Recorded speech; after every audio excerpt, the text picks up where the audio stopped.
I've been lucky enough over the years to visited a great number of wonderful race circuits, not many of which are still in active use or indeed are even on the planet anymore. One of them that always captured my imagination and at which I never saw a race was Saint-Jovite Mont-Tremblant in Canada, north of Montreal.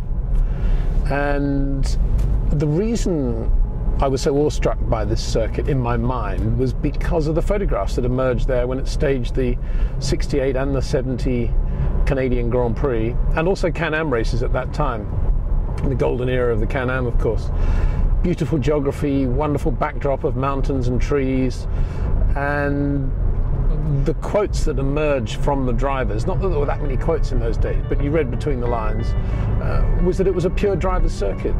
Wonderful corners, undulating corners, and so heading up there now to have a look. Not exactly sure what to expect. I presume it's still there. I've heard that Lawrence Stroll, who was instrumental in the early days of Tommy Hilfiger and indeed one of the lead sponsors of the sort of Team Lotus in its dying years, has bought the land and has restored it very nicely, and if that's the case, full marks. So here we go to have a look. I've been doing a little bit of research about the circuit, just reading up a little bit, and one of the stories that I love was of the 69 Can-Am on the slow day, which I think probably would have been the Wednesday. Bruce McLaren was there. Obviously they were running the factory teams there, Bruce and Denny, the Bruce and Denny show. And Bruce, to amuse himself, the race was in midsummer. It's a ski resort, I should point that out, in the mountains.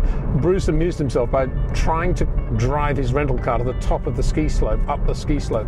Apparently he made it about halfway before he gave up.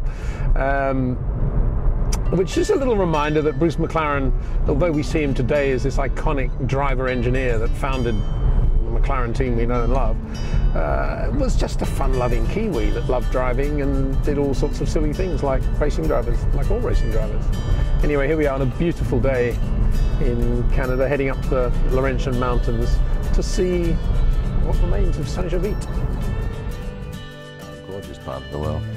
I mean, the drive here was spectacular, wasn't it? I know we had rain, dramatic rain, within about half an hour of the circuit, but once we got here, it's just, you know, it's idyllic, isn't it? I mean, there can't be a better setting for what was once a Grand Prix circuit anywhere in the world. It reminds me of early days of going to the Oostenrijk ring. Very sort of similar approach, and little communities, little hotels. It's just stunningly beautiful. No, we're actually standing just behind us, that lovely right-hander, which I can remember from photographs at the time of the 68, 70 Canadian Grand Prix, and we've just been talking about how we could imagine Chris in the 68 Ferrari, out of there, probably as much opposite lock as he had at Old Hall. Yeah. And of course there wouldn't have been the same runoff area then either. No, but I mean, I guess probably in that time I would think there wouldn't have been any sort of gravel trap or anything like that, but I presume it was just grass. I mean, there's no sort of canyon to go down or anything like that, but it was looking at the exit of that corner, it is just so easy to imagine Chris just sort of feeding the power and then getting more and more and more. You know, turn one must have been something else in a Formula One car. I mean, with a downhill, very, very quick right-hander, downhill approach, blind, and in those days, you know, no run-off, whatever. I mean, that really was you know, one of the great corners. A little bit like the first corner at Mosport, you know, a very, very quick downhill right. But Eamon always said he thought, just as a driver's circuit, this was a match for anywhere on earth, and you know, you sort of begin to understand what he meant. The other thing is so narrow, isn't it? That's the other thing. You sort of forget back in those days how narrow some of the tracks were. Can you imagine what the spectacle must have been like with a pack of those things making the noise they did and taking up so much space? Yeah, it must have been quite a sight. I mean, I shall regret forever that I never saw a major race here.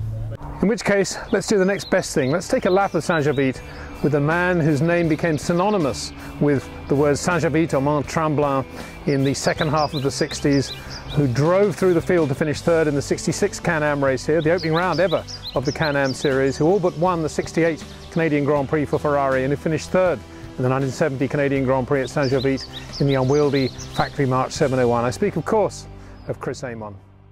Turn one was very important because it was such a long corner too, really. So in terms of how much it comprised of a lap, it was probably the most critical, really. It was one of those corners that you wondered whether you ever quite got it right. You know, a lot of corners you could say, you know, I've got this down pat, and I can do this lap after lap. That particular corner was always a challenge, and you never, well, I never felt that I'd, you know, ever quite got it exactly as right or as good as I could have, sort of thing. The Ferrari was great around there, but having said that, the Can-Am car, the McLaren, was brilliant to drive there as well, because, you know, you had so much power, those things, and power versus traction, as it were, and it was you know, to do the sort of perfect lap with a Can-Am car was a real challenge too. So I mean, I guess the Ferrari drive in '68 sticks in my mind a little bit more than the Can-Am car, because it was a race that I should have won by a mile. But both were great to drive there.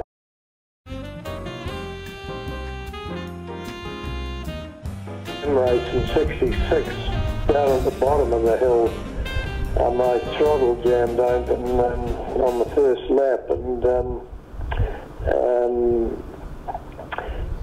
I can seem to remember going off to the right-hand side of the circuit somewhere, and then you know, drove it back to the pits, and I'll always remember this because I reckon it was one of the best races I ever drove, because I pretty much made up a lap on Surtees and Bruce. I was off the scale a bit that day.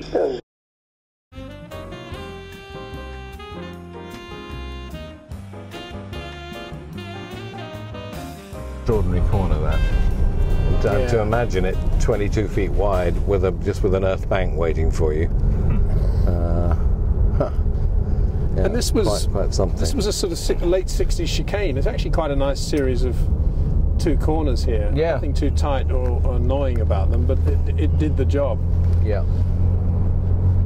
And there, straight ahead of us now, is the loop of the original circuit, on which Pedro raced and won in a Ferrari. Yeah. Little 1.5 mile circuit back in the early 60s. That's right.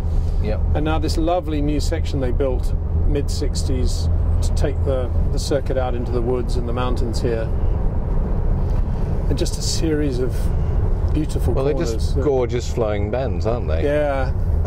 I mean, it's a kind of place, you know, when drivers talk about, you know, getting into a rhythm, you can imagine this place would lend itself to that. Looking at it now, one can imagine how daunting it was. It looks pretty quick. There would have been lots of things to hit. But I guess in those days when you went there, you thought, lovely undulating fast corners, what a beautiful circuit, and you probably didn't think that much about the trees and everything else. Well, absolutely, because in that regard, I guess it was similar to Spa or the Nürburgring, or so many of the solitude places like that. I mean, so many of the circuits were like that. But it was